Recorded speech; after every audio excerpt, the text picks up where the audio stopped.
rappelle Obscura de Descott, un de mes romans français préférés. Alors classique, hein, attention les enfants, si vous aimez si vous aimez les serial killers, il y a un serial killer, mais c'est quand même autre chose.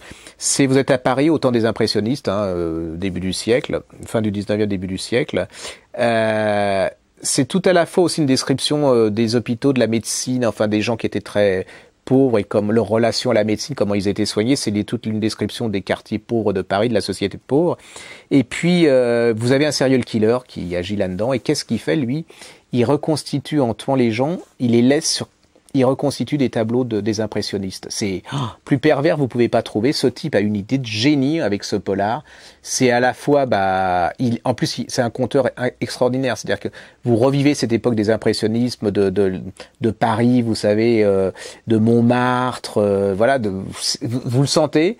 Et puis vous avez cette espèce d'horreur, quoi. C'est-à-dire que, voilà, c'est une horreur, hein.